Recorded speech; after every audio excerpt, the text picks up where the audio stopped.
Êxodo capítulo 3, versículo 1 até o versículo 4. Moisés cuidava das ovelhas e das cabras de Jetro, o seu sogro, o sacerdote de Midian. Um dia Moisés levou o rebanho para o outro lado do deserto e foi até o monte Sinai, o monte sagrado. Ali o anjo do Senhor apareceu a ele numa chama de fogo no meio de um espinheiro. Moisés viu que o espinheiro estava em fogo, porém não se queimava. Então pensou: que coisa esquisita. Por que será que o espinheiro não se queima? Eu vou chegar mais perto para ver. E quando o Senhor Deus viu que Moisés estava chegando mais perto para ver melhor, ele o chamou do meio do espinheiro e disse: Moisés, Moisés. Estou aqui, respondeu Moisés. Amém? Você pode orar comigo neste momento? Em nome do Senhor Jesus. Nós te louvamos, Senhor, porque nesta noite o Senhor nos permitiu entrar na tua presença com adoração, com louvores, com celebração em tua honra.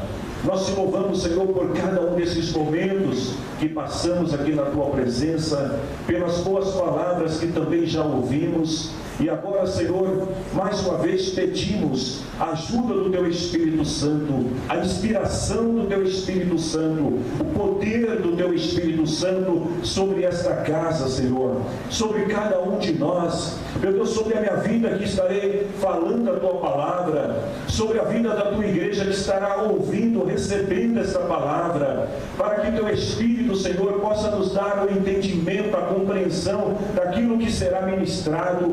Também pedimos, Senhor, a Tua ajuda para que nada venha roubar o nosso foco, a nossa atenção, que nada venha nos distrair nesse momento tão importante, tão relevante desta reunião. Que o Senhor nos ajude a todos e que toda honra, Senhor, e toda glória sejam somente a Ti. Amém. Podemos assentar, queridos irmãos. Hoje eu pretendo terminar a mensagem que iniciei domingo passado. Domingo passado eu falei sobre 5 formas, 5 maneiras que Deus usa para nos atrair, para chamar a nossa atenção. Nós estudamos, ou melhor, nós ouvimos a semana passada que Deus, muitas vezes, Ele permite a inquietação de espírito, como aconteceu com o rei Assuero, que não conseguia dormir à noite, até que ele leu no livro das memórias acerca de Ramã e pôde entender que o povo judeu não eram seus inimigos. E através dessa inquietação de espírito, o rei Assuero, ele lança um edito real que permite que o povo judeu seja salvo da morte pelos seus inimigos.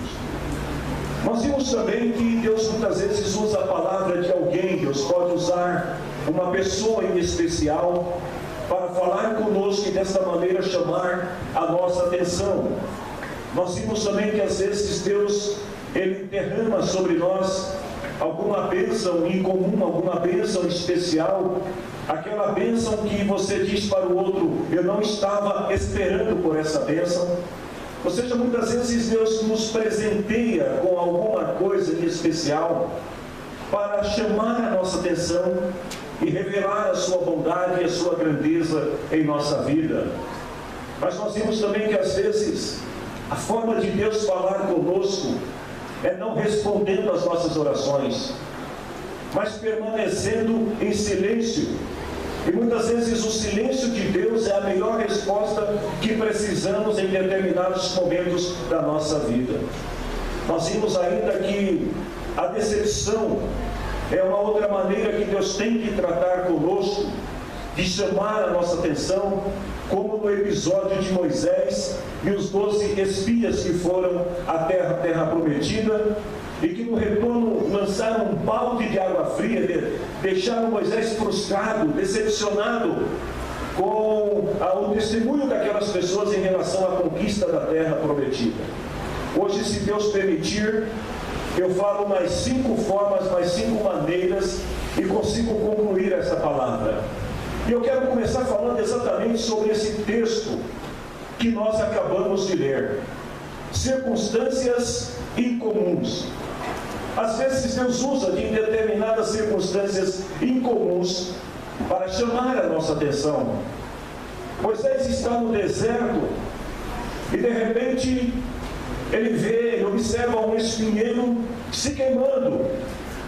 Ora, qual a novidade disso? Nenhuma. Porque era algo muito comum no deserto, devido ao calor, que as plantas pegassem fogo, queimassem. Mas o que chama a atenção de Moisés, e que faz Moisés parar tudo o que está fazendo, para observar o espinheiro queimando, é porque o espinheiro queimava, mas não se consumia. E aí Moisés fala: oh, isso é incrível, alguma coisa diferente está acontecendo. E o incomum, ele chama a atenção de Moisés, ele atrai a atenção de Moisés, ele interrompe a rotina de Moisés para ver o que estava acontecendo. Ei, meus queridos, eu poderia dizer para vocês que a pessoa que anda com Deus, que caminha pela fé, não há circunstâncias incomuns na vida dela, porque ela compreende, ela entende a manifestação do espiritual. Mas às vezes a gente está como Moisés, tão desatentos. Moisés estava tão ligado na sua rotina diária, nas suas atividades, que Deus precisou criar uma situação incomum para chamar a sua atenção. E às vezes Deus faz isso conosco. Deus rouba a nossa atenção. Ele tira a nossa atenção daquilo que estamos fazendo para ver as coisas que estão acontecendo ao nosso redor. E como Moisés, a gente para tudo que está fazendo apenas para observar o incomum. E no incomum, Deus se manifesta para conosco. Há várias passagens da Bíblia que a gente poderia citar, mas eu quero citar só mais uma, de um profeta chamado Balaão. Talvez você já tenha ouvido falar desse personagem na Bíblia, lá em Números, capítulo 22, a gente tem a história de Balaão. E um episódio que chama a atenção, porque Balaão ele está indo numa direção que Deus não queria que ele fosse. Deus não queria que Balaão seguisse naquela direção. Mas ele está tão focado naquilo que precisa ser feito, que ele monta na sua jumentinha e segue a estrada adiante. No meio do caminho, a palavra do Senhor diz que acontece algo que para nós é ilógico, não faz sentido. Imagine você, irmã, que tem lá um cachorrinho, um gatinho em casa. E aí o seu cachorrinho, o seu animalzinho de estimação, de repente ele começa a fazer alguma coisa, chamar a tua atenção. E aí você vai lá, pega o chinelo e bate no seu animalzinho.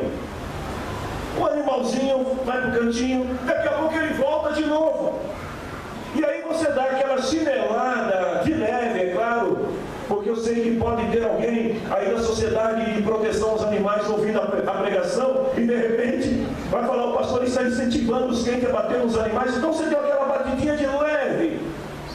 E aí o seu cachorrinho olha para você e fala assim: ei, o que está pegando? Por que você está me batendo? O que você faria?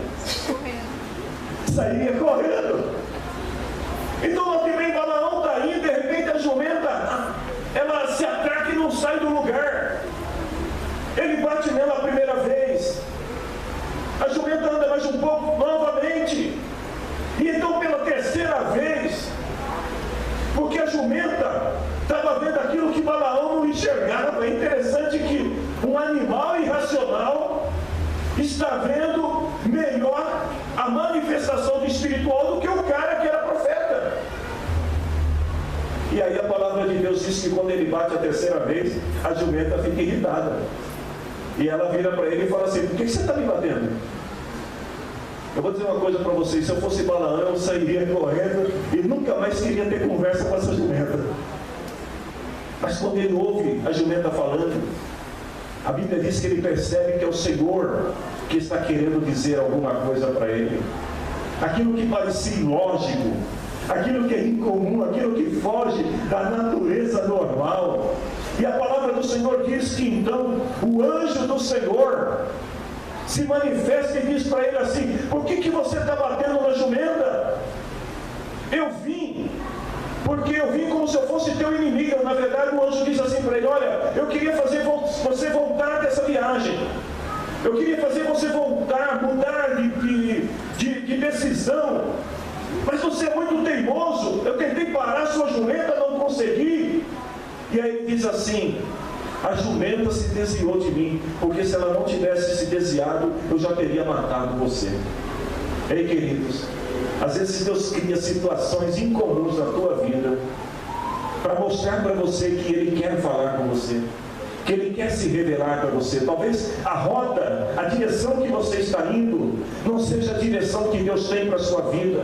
E aí acontecem determinadas situações incomuns, o atraso numa situação, ou às vezes alguma outra situação envolvendo pessoas, mas algo que foge do comum, porque Deus quer se revelar para você, Deus quer falar com você. Existe uma outra forma que Deus se revela, que Deus chama a nossa atenção, é através do fracasso. Você sabia que Deus usa o fracasso para chamar a tua atenção? Quando o povo de Israel entrou na terra prometida, isso lá depois daquele episódio de Moisés, da frustração de Moisés, agora se passaram 40 anos, o povo entrou na terra prometida, e a palavra de Deus diz que através de Josué, que estava liderando o povo agora, o povo, eles lutam contra a cidade de Jericó, derrubam os muros da cidade de Jericó. O povo consegue uma grande façanha, uma grande proeza. O povo vence uma cidade que era até então considerada uma cidade inconquistável. O povo está cheio de confiança. O povo está feliz porque Deus está cumprindo as promessas que tinha feito lá atrás a Moisés. O povo está derrotando os inimigos, destronando os inimigos. O povo está conquistando a promessa.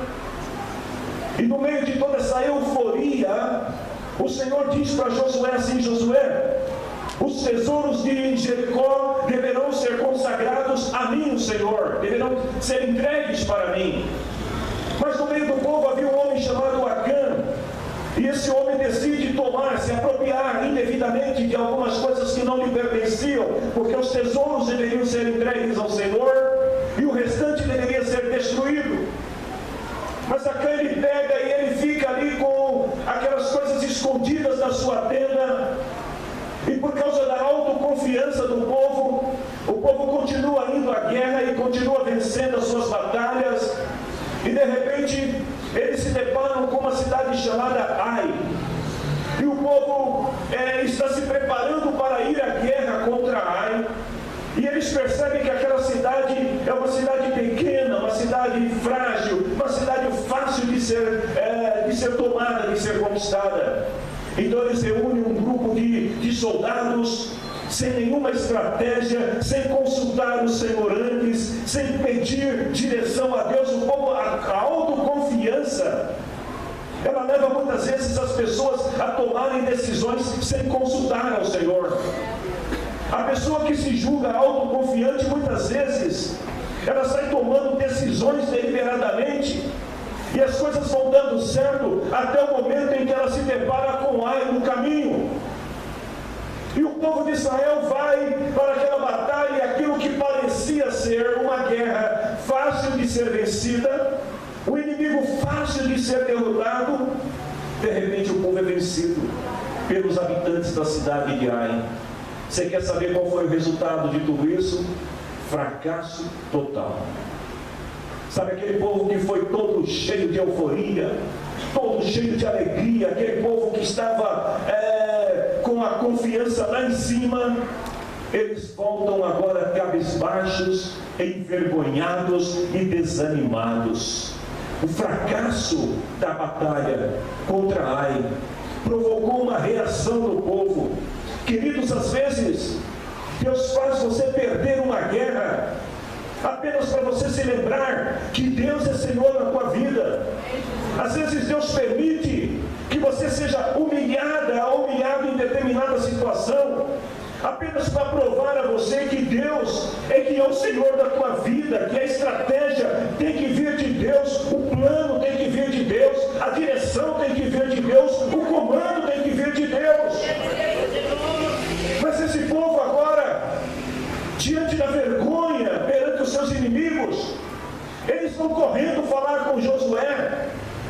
E a palavra do Senhor diz que Josué, ele entende que eles falharam contra o Senhor, porque não estava certo. O povo que estava sob a promessa de Deus, o povo que tinha Deus com eles, perderam a guerra. Às vezes você fala assim: Senhor, como é que isso pode acontecer? O Senhor não está comigo, né? O Senhor não anda comigo. Como é que o Senhor permite que eu perca uma batalha?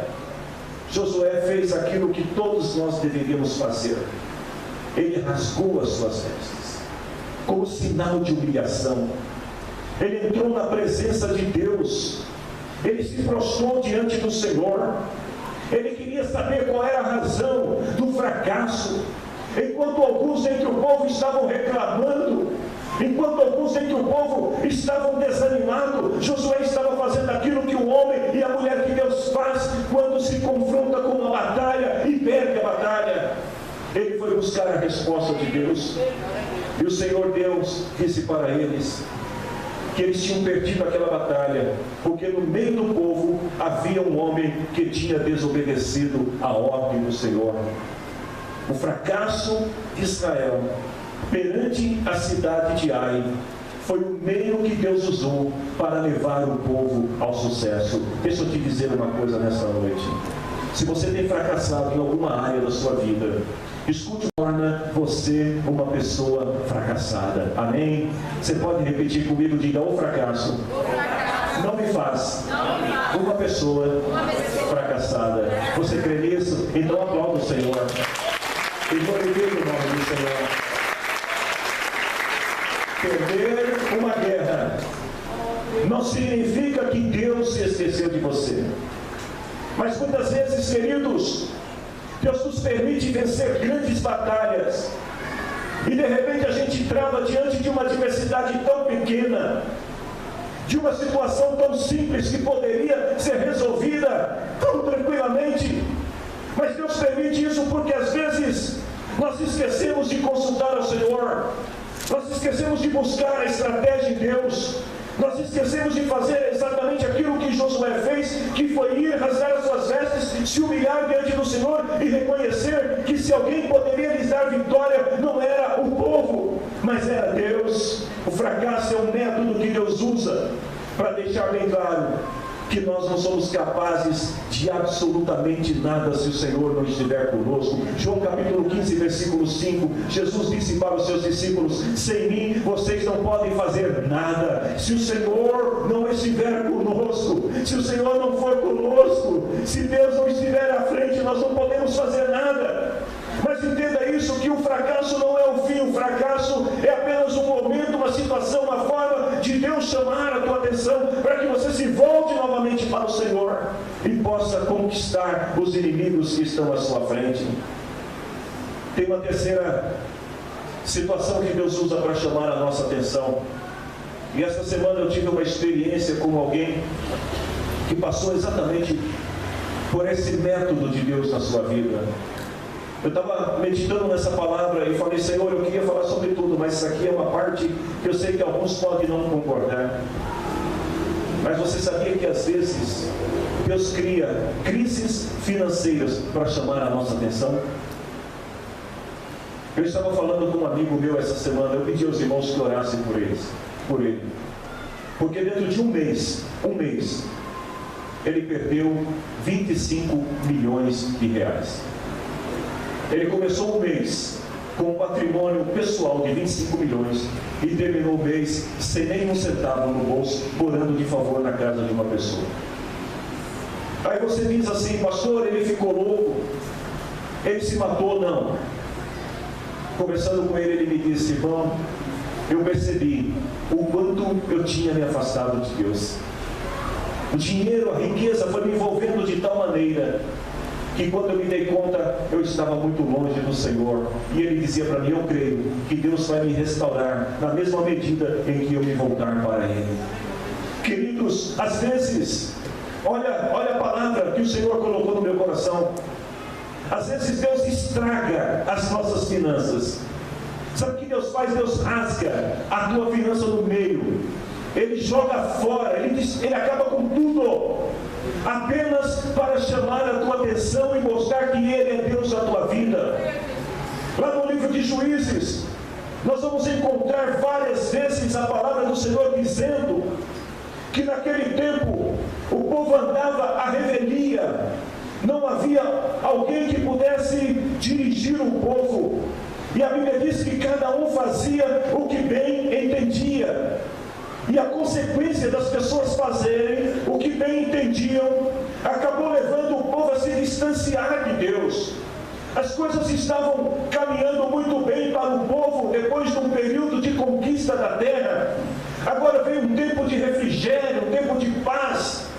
Veio um tempo agora de desfrutar daquilo que o povo tinha conquistado. E de repente, a palavra do Senhor diz que o povo começou então a entrar pelo caminho da idolatria. Os filhos de Israel começaram a se casar com as filhas dos povos pagãos.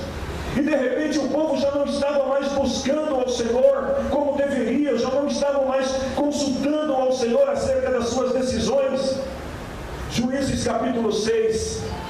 Se você ler os finais do capítulo 5, você vai encontrar ali que Deus tinha levantado uma mulher por nome de Débora, que foi juíza. E depois da morte de Débora, durante 40 anos, o povo viveu um tempo de paz, estava indo tudo a mil maravilhas, tudo dava certo para o povo, não haviam inimigos, não haviam problemas. Mas quando você entra em Juízes, capítulo 6, versículo 1, olha o que está escrito: o povo de Israel pecou contra o Senhor. Às vezes, estar na bonança, estar vivendo com a sua vida de ventos em popa, pode te levar a uma situação de marasmo, pode te levar a uma situação de afastamento das coisas de Deus. E aqui a palavra do Senhor diz que o Senhor, por causa do pecado do povo contra Deus, Deus então deixou que os inimigos, chamados midianitas, da terra de Midian, dominasse os filhos de Israel por um período de 7 anos. E durante esse período, a Bíblia diz assim: os israelitas se escondiam dos midianitas em cavernas. O povo teve que abandonar as cidades, os campos. O povo teve que se afastar de tudo e teve que ir para as cavernas, em outros lugares seguros da montanha, porque os inimigos eram mais fortes do que eles. E todas as vezes que os israelitas semeavam, note bem, todas as vezes que o povo de Israel ia e fazia uma plantação, os midianitas vinham com os amalequitas e os povos dos desertos e os atacavam, acampavam na terra, destruíam as suas colheitas até o sul, perto de Gaza, não deixavam nada para que os israelitas viverem, nem ao menos uma ovelha, uma vaca, um jumento.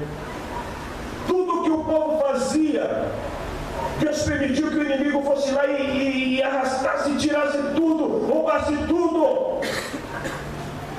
Chegavam com o seu gado e as suas barracas, e eles eram tão numerosos como gafanhotos. Eles e os seus camelos eram tantos que nem dava para contar. Aí diz a palavra do Senhor que eles vinham para destruir a terra, e o povo de Israel não podia com eles. Tudo que o povo fazia para vencer os inimigos dava errado. Os inimigos estavam prevalecendo contra os filhos de Israel. Mas no finalzinho do versículo 5 diz assim: então os israelitas pediram socorro ao Senhor. Sabe quanto tempo demorou para o povo se lembrar de Deus? 7 anos. O povo passou 7 anos fugindo, 7 anos apanhando, 7 anos sendo roubado, 7 anos sendo saqueados pelos inimigos. Toda a riqueza do povo foi destruída, foi consumida. A Bíblia diz que os inimigos eram como gafanhotos que vinham e roubavam tudo. Mas um dia, a Bíblia não diz quem, mas alguém lá no meio do povo teve a feliz ideia de se lembrar do Senhor. Bíblia diz que os israelitas pediram socorro a Deus, o Senhor. 7 anos Deus tentando falar com o povo, mostrar para o povo que Ele queria ter uma relação de intimidade com eles, como teve com Moisés, como teve com Josué. Deus queria se revelar ao povo, mas o povo não estava ouvindo. Até que um dia alguém se voltou. E quando foi que o povo se voltou para Deus? Foi quando Deus permitiu que os inimigos roubassem tudo que eles tinham. Ei, queridos, sabe por que às vezes Deus permite que as suas riquezas sejam saqueadas, que os seus bens sejam roubados, sejam tirados de você? Muitas vezes Deus permite isso apenas para chamar a tua atenção, porque o povo, ele teve que experimentar a destruição, a perda das suas riquezas, dos seus bens, para se arrependerem e voltar a Deus. Talvez você diga assim: pastor, não seria mais fácil se o povo lá no começo tivesse se lembrado do Senhor e obedecido ao Senhor? Eu penso como você, seria melhor. Mas acontece que o povo, por causa das suas riquezas, dos seus bens e do tempo de paz, se esqueceu do Senhor. Ei, queridos, ter riquezas arruinadas é um método doloroso que Deus usa para ensinar as pessoas alguma coisa. Talvez alguém diga assim: pastor, eu entendo muito bem a palavra que você está dizendo, mas fique sabendo que eu sou dizimista fiel. E a palavra do Senhor diz aí em Malaquias capítulo 3, que Deus repreende o devorador. Então, se eu for dizimista fiel, está tudo certo, o inimigo não vai poder tocar nas minhas riquezas. Ei, desculpe-me, mas eu vou frustrar você nessa noite, e vou dizer que não basta ser um bom dizimista, não basta ser um bom ofertante, porque se desobedecer à vontade de Deus, se afastar do Senhor, se distanciar do Senhor, por causa do amor que Deus tem por você, Deus vai permitir que o inimigo cause um estrago muito grande nas suas riquezas, nos seus bens, para que você se lembre novamente do Senhor e se volte para Deus. Deus tem interesse que você ouça a sua voz. Escute o que eu vou te dizer: Deus prefere te deixar no vermelho do que deixar você se perder no mundo. Deus prefere, se for preciso, deixar você no vermelho, só para você se lembrar que Deus é Deus, que o Senhor é Senhor na tua vida. Quando o povo clamou e pediu ao Senhor ajuda, sabe o que Deus fez? Deus levantou um moço chamado Gideão. Deus levantou um grupo pequeno de 300 homens. Gente, note bem, o povo achava que precisava de 32 mil homens para vencer os inimigos. E aí o Senhor falou assim: não precisa de tudo isso não. Porque quando Deus está no controle, não precisa de muita coisa não. Quando Deus está no controle, com pouca coisa Deus faz coisas grandes, tremendas, maravilhosas. E quando o Senhor viu o povo se preparando para a guerra com 32 mil homens, Ele chamou Gideão e falou: Gideão, está tudo errado. Não precisa disso não, tá bom, Senhor, a gente vai diminuir. Diminuiu para 12 mil, o Senhor olhou e falou: Gideão, ainda tem muita gente. Eu só preciso de 300. Ei, queridos, quando nós nos voltamos para Deus, independente da tua capacidade, da tua condição, das armas que você tenha à disposição, Deus pode fazer um pouco na tua vida muito. Só precisamos obedecer a voz de Deus e ouvir o que o Senhor tem para nos dizer.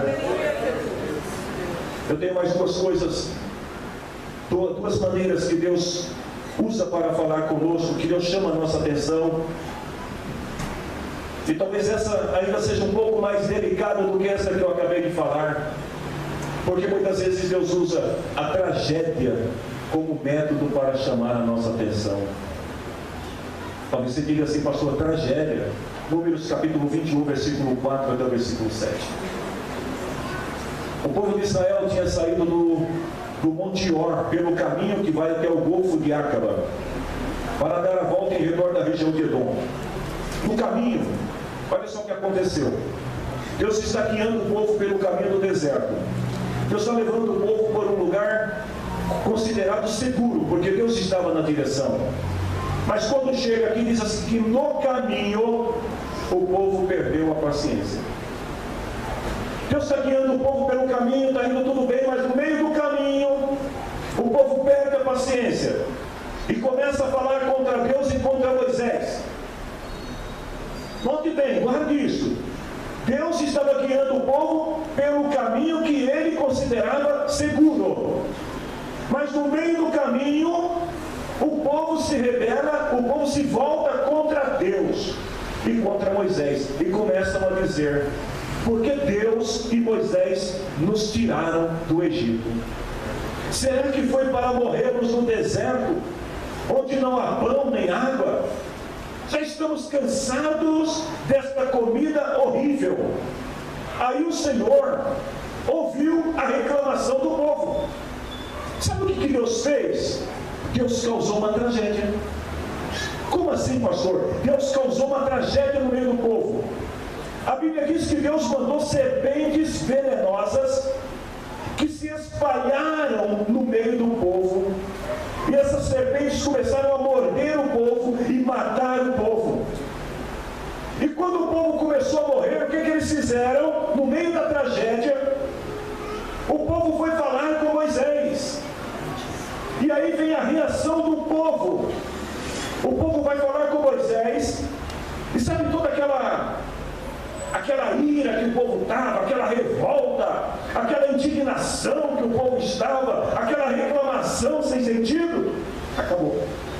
O povo vai falar com Moisés e diz para Moisés assim: nós pecamos, nós falamos contra Deus e contra você. Moisés, olha, nós estamos aqui para dizer que nós pecamos, nós já entendemos que Deus mandou a tragédia para chamar a nossa atenção. E ele diz assim: peça a Deus que tire as cobras que estão no meio da gente.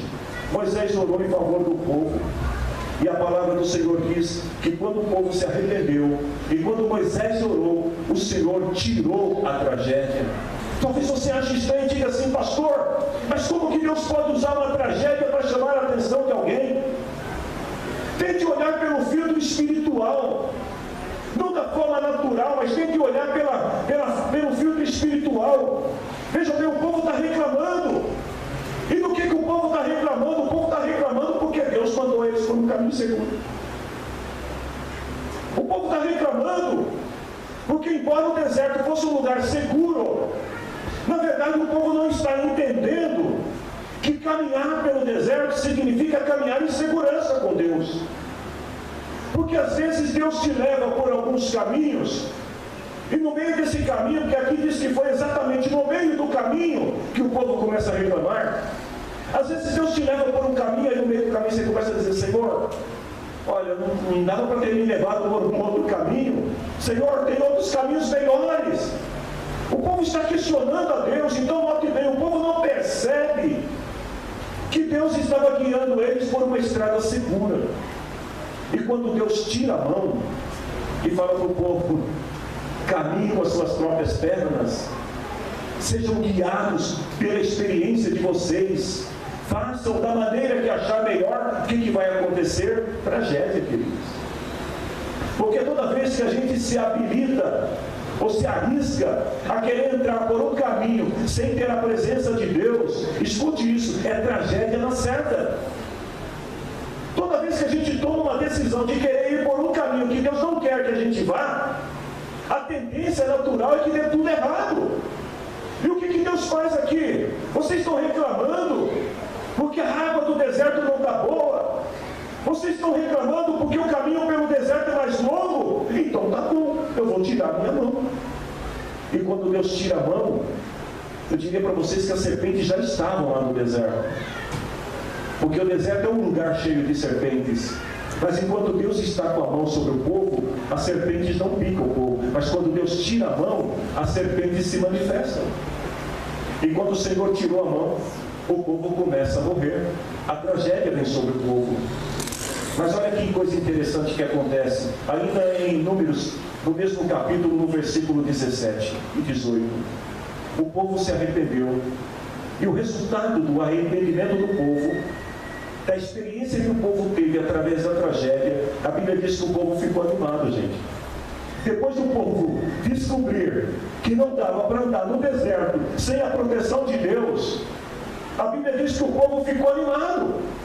O povo passou a caminhar. E tem mais uma coisa: o povo estava reclamando com Moisés porque não Bíblia diz que o povo aprendeu a cavar poço. A Bíblia diz que os próprios líderes, que até então estavam acostumados, Moisés, a gente está com sede. Aí Moisés ia lá com a varinha dele, ô Rocha, dá água para o povo aí. Aí todo mundo bebia, aí tinha uns que falaram, Moisés, essa água não está muito boa, Moisés. Não dá para melhorar não, está muito quente, deserto. Passamos mais um pouquinho, Moisés. A gente quer água de novo. Aí ela vai, Moisés de novo. Água. Mas agora, Deus e Moisés estão cansados. E Deus retira a mão. E o que acontece? O povo sofre a tragédia. E aí o povo se arrepende. E depois desse episódio, versículo 18 diz: o poço foi cavado pelos líderes. Os líderes descobriram: você quer beber água no deserto? Tem que cavar poço. Deus, Ele muda a história do povo, e através da tragédia, Deus ensina ao povo que para beber água do deserto precisa cavar poços. Queridos, às vezes a tragédia parece que há um fim na sua vida, mas na verdade é Deus te ensinando a cavar poços. É Deus te ensinando a deixar de ser dependente e passar a caminhar com segurança, mas com as suas próprias pernas. Tem mais uma forma que Deus usa para atrair a nossa atenção: doença. Deus usa a doença para chamar a nossa atenção. Havia um rei na Bíblia, o nome de Ezequias. Ezequias era um homem piedoso, era um homem de Deus. Ezequias era um homem que sempre que ele orava, o Senhor ouvia as suas orações, Deus respondia as suas orações. Lá em 2 Crônicas 32, no versículo 20 até o 25, conta que uma vez Ezequias orou ao Senhor e Deus mandou um anjo em resposta à oração. Ezequias era um homem que estava sempre buscando ao Senhor. Outra vez ele ficou doente, e a palavra do Senhor diz que ele orou ao Senhor e Deus lhe curou da enfermidade. Mais adiante, no versículo 24 e 25, diz assim, que o orgulho tomou conta do coração de Ezequias. Ezequias tinha sido curado pelo Senhor. Ele está agora vivendo com saúde, com plenitude, mas ao invés de aproveitar que Deus lhe tinha lhe dado saúde e reconhecer a grandeza de Deus, a Bíblia diz que ele se tornou orgulhoso. O Senhor tinha dito através do profeta Isaías para Zedequias: olha, Zedequias, eu vou pesar a mão sobre o povo depois da sua morte. Então, mais ou menos, Zedequias fez o seguinte: já que Deus vai pesar a mão no povo depois que eu morrer, então eu vou viver a minha vida e que o povo se vire. Mas aí a palavra do Senhor diz que ele ficou novamente gravemente ferido, e dessa vez o Senhor o recolheu.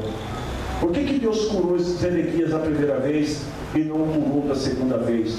Porque Deus queria tratar o orgulho de Zedequias. Tem um outro personagem na Bíblia, Paulo.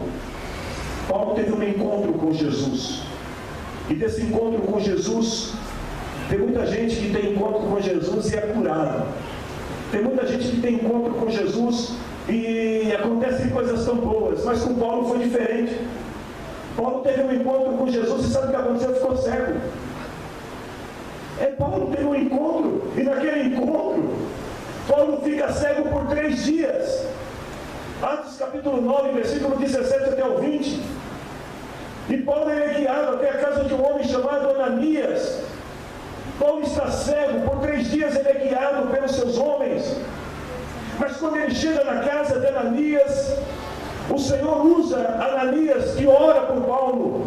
Ele é curado, ele é batizado, ele é cheio do Espírito Santo. E a palavra do Senhor diz que no mesmo instante em que Paulo começa a ver, ele começa a anunciar que Jesus Cristo era Senhor. Oh, meus irmãos, às vezes Deus permite que alguém fique enfermo só para a gente reconhecer o quanto nós somos vulneráveis, o quanto nós somos frágeis, o quanto nós dependemos de Deus, do poder de Deus, da bênção de Deus, da saúde que Deus nos dá para poder fazer a obra dele. Então, em nome do Senhor Jesus, se você está se sentindo curado, sarada, em nome do Senhor Jesus, comece a falar do amor de Deus enquanto você pode. Não espere ficar enfermo, porque Deus te ama. Deus te ama. E Deus tem muitos métodos para falar conosco. Eu não estou trazendo uma mensagem de juízo sobre essa casa, mas eu estou trazendo uma mensagem de alerta. Deus nos ama. Amém, igreja? Você crê nisso? Diga comigo assim: Deus me ama. Você crê nisso? Diga mais uma vez: Deus me ama. Então aplaude esse Deus pelo amor que Ele tem por você. Ele te ama. Mas escute isso: se você não parar para ouvir a voz de Deus, se você não se atentar para o que Deus está falando com você, Deus pode usar um desses métodos, ou até muitos outros métodos, porque eu só falei de 10 aqui. Deus pode usar outros métodos para chamar a tua atenção. Queridos, e se você não quer passar por essa experiência de ter que sofrer alguma perda, se você não quer passar pela experiência de ser tocado de uma maneira incomum por Deus, então comece a ouvir a voz de Deus. Eu gostaria que você se colocasse em pé. João capítulo 8, versículo 47. A pessoa que é de Deus escuta as palavras de Deus. Eu quero te convidar para você ficar mais ligado, para você ficar mais atento a tudo que acontece ao seu redor. Porque nas pequenas coisas Deus pode estar se revelando, Deus pode estar falando com você. Comece a olhar as pessoas, comece a olhar as coisas, comece a viver cada momento sempre focado naquilo que Deus pode revelar para você, porque Deus quer falar com você. Querido, sabe qual que é o grande problema de muitos de nós? É que quando Deus se manifesta usando um de seus métodos para falar conosco, a tendência a nossa muitas vezes é se desesperar. Quando a gente não se desespera, a gente murmura. E quando a gente não murmura, a gente critica. Quando nós não entendemos determinadas situações, é natural que a gente tente culpar alguém, que a gente tente culpar o tempo, que a gente tente culpar as coisas, que a gente procure alguém que seja culpado da situação, ou que muitas vezes a gente começa a murmurar, ou até mesmo ficar desesperado. Mas escute isso: os métodos que Deus usa, Ele não usa a fim de nos destruir, mas de nos corrigir e de nos levar a uma comunhão mais intensa com Ele. Que o Senhor nos abençoe. Lá em Atos capítulo 7, versículo 31, que o Senhor nos permita ter a mesma postura que Moisés teve quando ele ouviu a voz do Senhor, quando Deus chamou a atenção de Moisés. Atos 7,31 diz assim, que Moisés ficou admirado.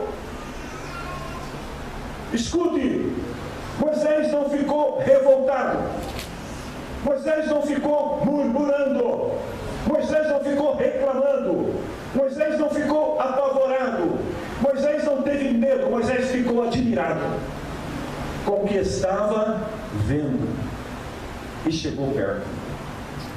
Eu te convido a chegar mais perto de Deus.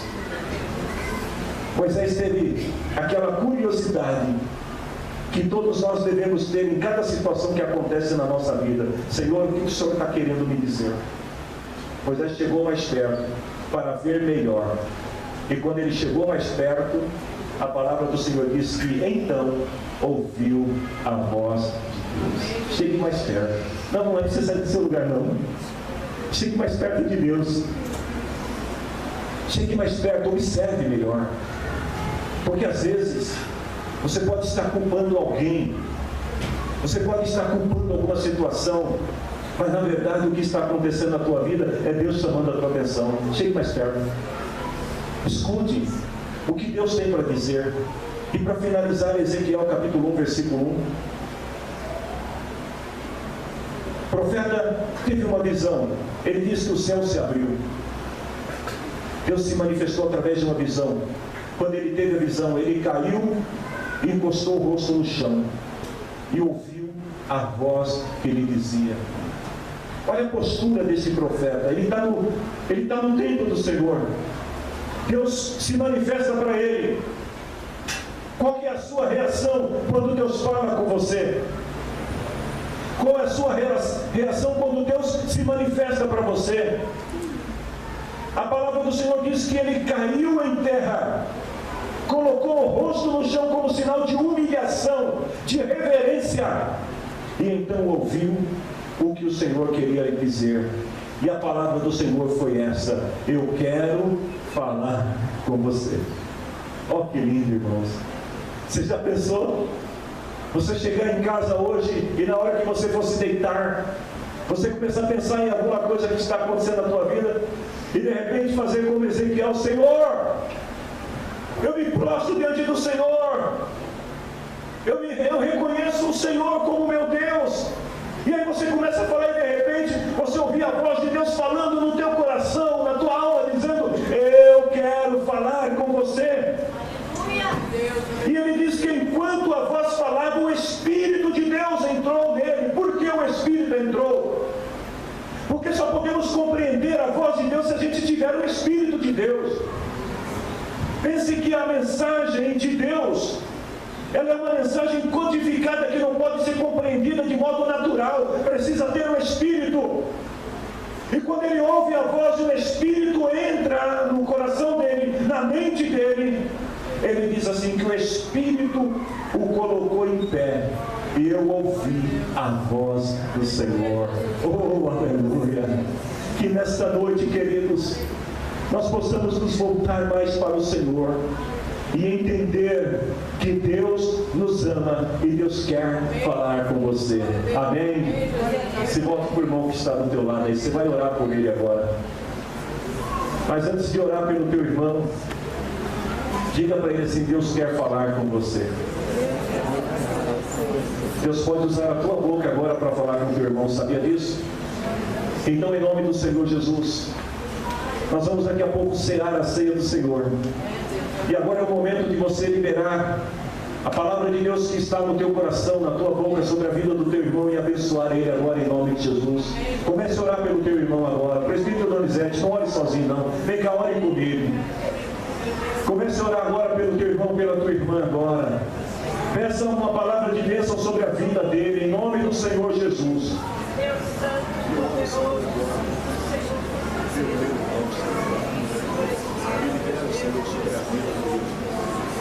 Todas as bênçãos que o Senhor tem prometido a eles, a sua casa, a sua família.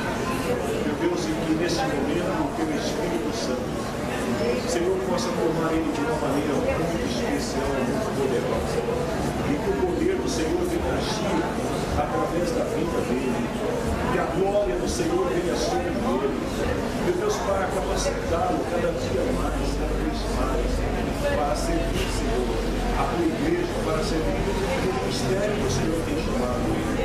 Deus, eu oro pelas tuas bênçãos sobre a vida dele neste momento, Senhor, que elas sejam multiplicadas abundantemente sobre a vida do meu irmão. Senhor, em nome de Jesus Cristo, nós estamos orando agora, Senhor, uns pelos outros, e abençoando, Senhor, a vida dos nossos irmãos, as famílias que estão aqui reunidas. Senhor, e que no nome de Jesus, a tua glória, Senhor, venha sobre cada um de nós. Senhor, e que toda palavra que está sendo liberada, palavra de bênção sobre a vida de nossos irmãos, venha se cumprir, meu Deus, sobre eles, em nome do Senhor Jesus. Se você crê na bênção, na promessa de Deus sobre a vida do teu irmão, aplauda o Senhor pela vida dele.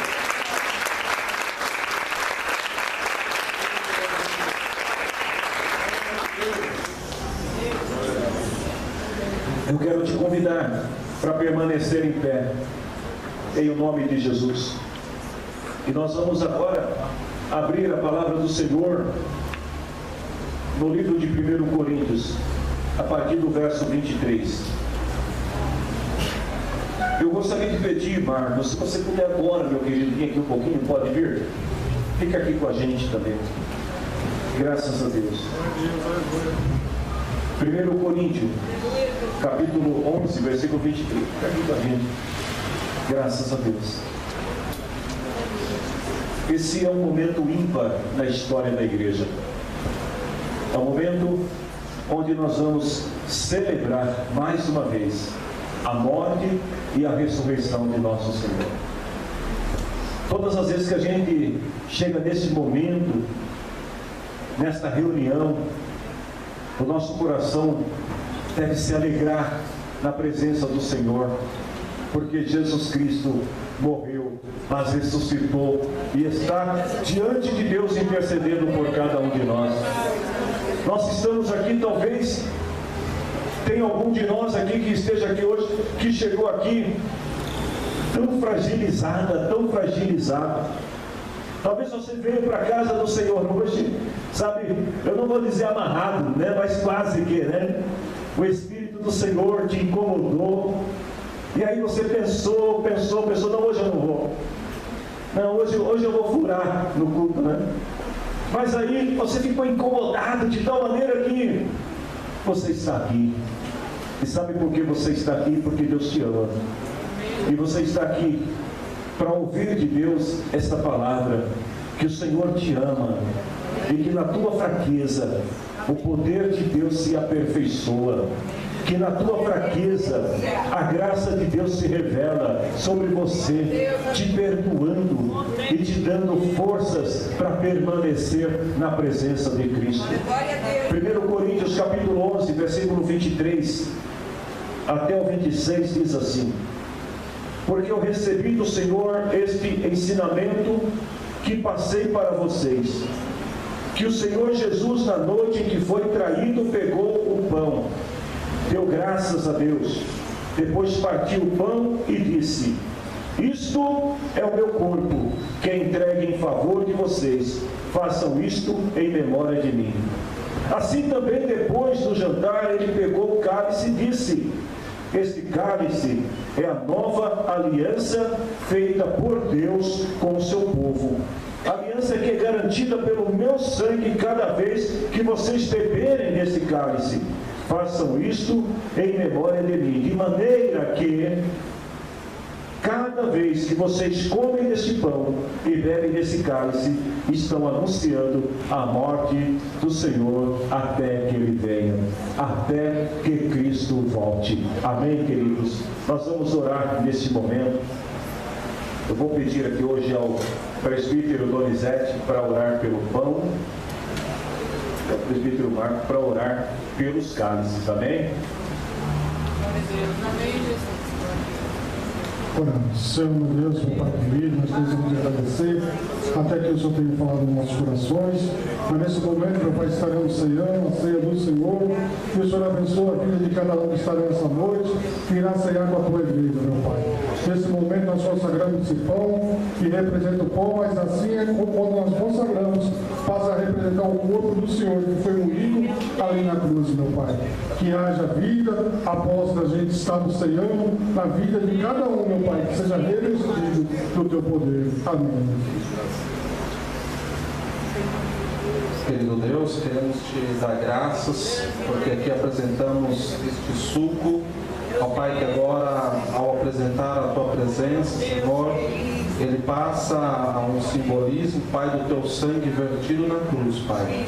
Não há uma transfiguração química, mas aqui, como diz a sua palavra, há um memorial, Senhor, na qual nós queremos reverenciar-te, Senhor, na beleza da tua santidade, Senhor, porque assim faremos, ó Pai, menção da tua palavra, até que o Senhor venha buscar a sua igreja, para que um dia possamos cenar com o Senhor, ó Pai, nas mansões celestiais. Isso é o nosso pedido e a nossa adoração nesta noite, para a glória do teu nome.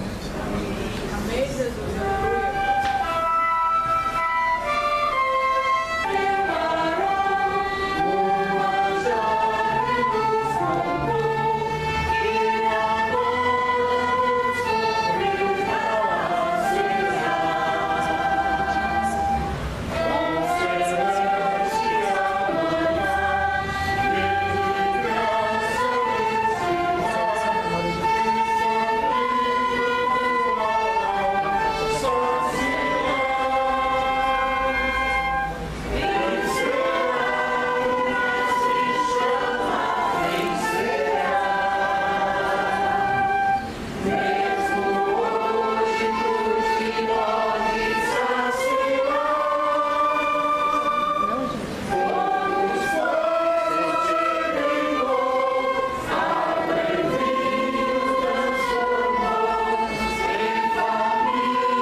para cear ao Senhor.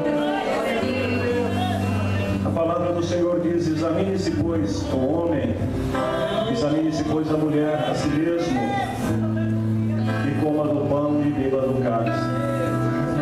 E mais adiante Paulo fala que esse examinar-se diz respeito a reconhecer o corpo e o sangue do Senhor, reconhecer o sacrifício de Jesus, a morte de Jesus por nós. E aí Paulo diz assim: todas as vezes, parafraseando as palavras de Jesus, todas as vezes que vocês comerem do pão e beberem do cálice, vocês devem fazer isso em memória de mim. Então, em memória de Jesus, até que Cristo volte, vamos celebrar ao Senhor. Podem tomar.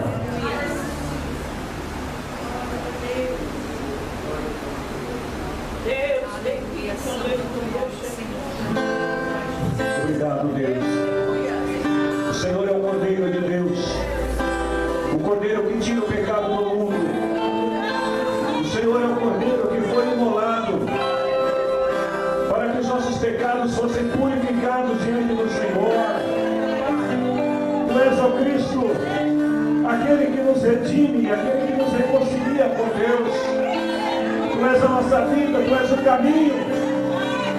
E nesta noite nós te adoramos em Tua honra, em Tua memória, em lembrança do Teu sacrifício, da Tua morte expiatória, da Tua ressurreição triunfal. Nós te exaltamos, Senhor, nós te glorificamos. Oh, meu amado Senhor, nós somos gratos, Senhor, por estar aqui nesta noite. Gratos, Senhor, por fazermos parte desse povo que o Senhor escolheu, que o Senhor te separou como uma nação, como uma família.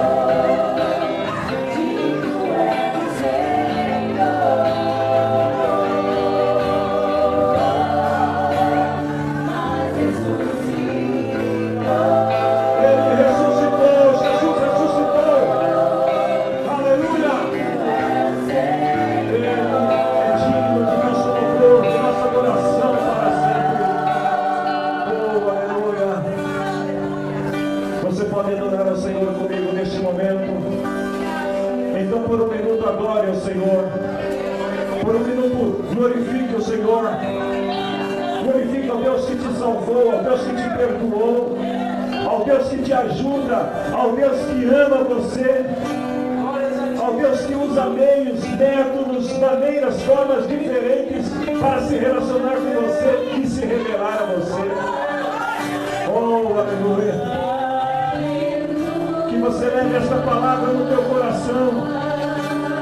Deus ama você.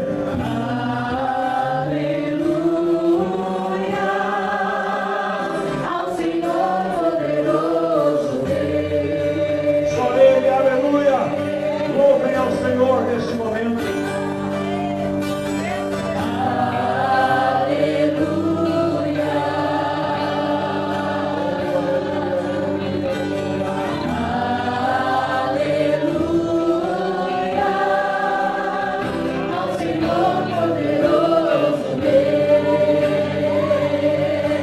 se você pode, glorificar Ele agora.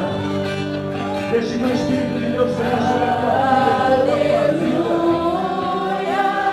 Permita que a glória do Senhor possa te encher com plenitude nesta noite. É o Senhor poderoso. Ele é digno. Sempre, sempre, sempre. Ele é para sempre.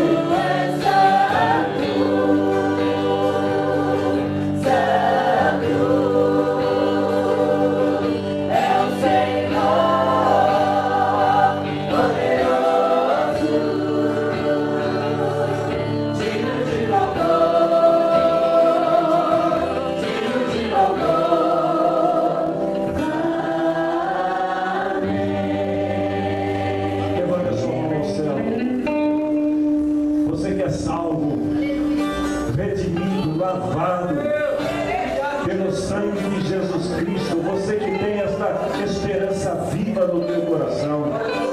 Que a graça de Deus, que não pode ser compreendida por nós, o amor de Jesus Cristo, grande amor, a comunhão do Espírito Santo que nos torna filhos e filhas de Deus, seja sempre na tua vida, e que o Senhor abençoe a todos. Uma boa semana, povo de Deus.